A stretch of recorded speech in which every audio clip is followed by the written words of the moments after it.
Hai,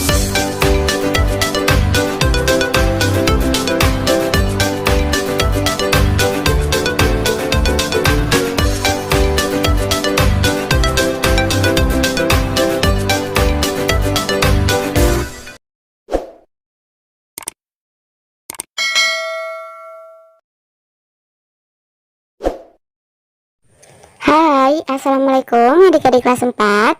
Pada video kali ini kita akan belajar tema 4, subtema 1, pembelajaran 6. Tahukah kamu bahwa kejujuran merupakan hal penting dalam setiap pekerjaan? Baca kembali teks tentang pemimpin idola, pemimpin yang jujur, yang terdapat dalam pembelajaran 4 dalam hati. Nah, ini kakak bacakan dengan nyaring ya, supaya kalian bisa menyimak. Pemimpin idola, pemimpin yang jujur. Ida, temanku sebangku. Mungil, berkulit hitam manis, tidak banyak bicara dan pandai, itulah cirinya. Ia seorang anak yang sederhana. Ayahnya sudah lama meninggal. Ia tinggal bersama ibu dan adiknya. Ida anak yang sangat pandai. Nilai-nilainya yang selalu bagus memberinya kesempatan meneruskan sekolah tanpa biaya. Semua buku pelajaran dan perlengkapan ditanggung oleh sekolah. Ida tak pernah malu dengan kondisi keluarganya. Bahkan ia semakin rajin belajar dan terus berprestasi. Ida juga selalu menjadi tempat bertanya jika teman-temannya mengalami kesulitan dalam pelajaran. Teman-teman memilih Ida sebagai ketua kelas.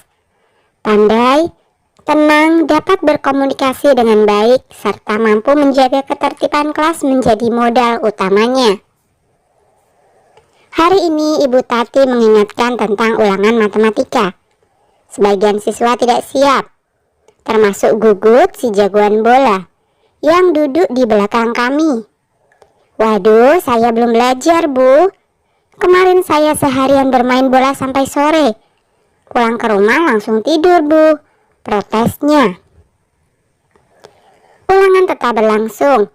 Gugut resah. Ia menengok ke kiri dan ke kanan. Tiba-tiba ditendangnya kursi Ida dari belakang. "Shh, Ida, bantu aku dong. Geser sedikit ke kiri agar aku bisa melihat jawaban di kertas ulanganmu," pinta Gugut. Ida bergeming. Ia hanya menggelengkan kepala pelan, tanpa menengok ke belakang. Gugut mengganggunya lagi. "Ayo dong Ida, sekali ini saja, nanti aku beri kamu uang 10.000 rupiah. Kamu bisa jajan kue di kantin," rayunya. Gugut tahu benar Ida tidak pernah jajan di kantin. Ibunya tidak memberinya bekal uang jajan. Ida selalu membawa sebungkus nasi dan lauk dari rumah. Namun di luar dugaan Gugut, Ida tidak terusik. Sekali lagi ia menggeleng pelan. Sampai waktu berakhir, Gugut terpaksa menyerahkan kertas ulangannya dengan lunglai. Pada waktu istirahat, Ida menghampiri Gugut. "Maaf ya Gugut, aku bukan tidak ingin membantumu. Menyontek dan memberi contekan kepada teman adalah perbuatan tidak jujur. Bahkan perbuatan tersebut bisa dianggap sebagai korupsi kecil-kecilan," katanya kepada Gugut. "Ah Ida, masa menyontek sekali saja dianggap korupsi?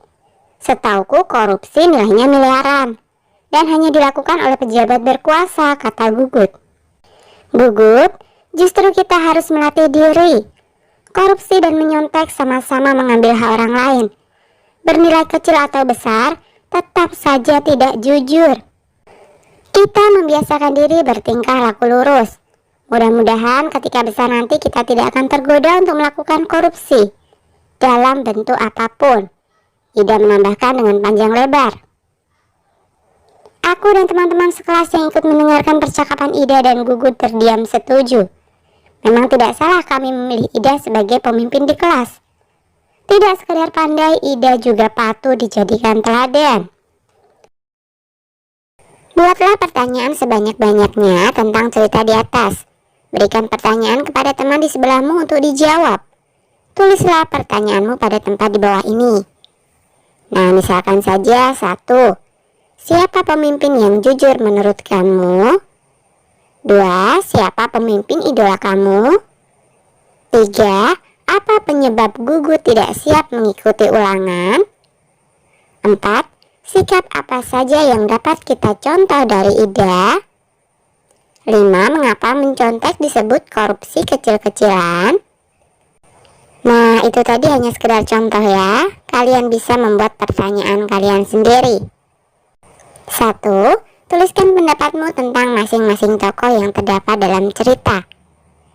Ida anak cerdas, sederhana dan jujur, sehingga dia patut dijadikan teladan di sekolah. Sedangkan Gugut anak yang malas belajar dan tidak jujur ketika ulangan. Sikap Gugut pada cerita di atas tidak patut untuk ditiru. 2. Tuliskan pendapatmu tentang konflik yang terjadi. Ketika melaksanakan ulangan di sekolah, kita harus berlaku jujur. Walaupun menolong dengan memberikan jawaban kita kepada teman yang lain, tindakan tersebut salah. Karena ketika ulangan, kita tidak boleh tolong-menolong dengan saling memberikan jawaban ulangan. 3. Tuliskan pendapatmu tentang pesan moral yang terdapat dalam cerita. Kejujuran harus dibiasakan sejak dini, karena dengan berlaku jujur dari kecil, mudah-mudahan ketika dewasa tidak akan tergoda untuk melakukan korupsi. Ketidakjujuran akan merugikan diri sendiri dan orang lain. Tahukah kamu bahwa kejujuran juga sangat diperlukan dalam bidang olahraga? Ayo kita berlatih silat. Sebelumnya kamu telah belajar tentang langkah dasar dalam pencak silat. Apakah kamu masih ingat cara melakukannya? Diskusikan dan peragakan secara berpasangan. Kali ini kamu akan berlatih gerakan pukulan dalam pencak silat. Amati gambar dan baca penjelasannya.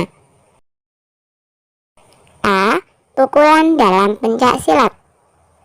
1. Pukulan lurus. Posisi tangan saat memukul lurus dan mengepal ke depan tepat di dada lawan. 2. Pukulan tegak. Posisi tangan kanan memukul tegak lurus dan mengepal dengan sasaran tepat ke bahu bagian kanan lawan. 3. Pukulan bandul. Pukulan yang diambil dari bawah dengan sasaran tepat ke arah ulu hati. 4. Pukulan melingkar. Pukulan berbentuk lingkaran dengan sasaran ke arah pinggang lawan. Oke, sampai di sini dulu video kali ini ya. Sampai jumpa di video berikutnya.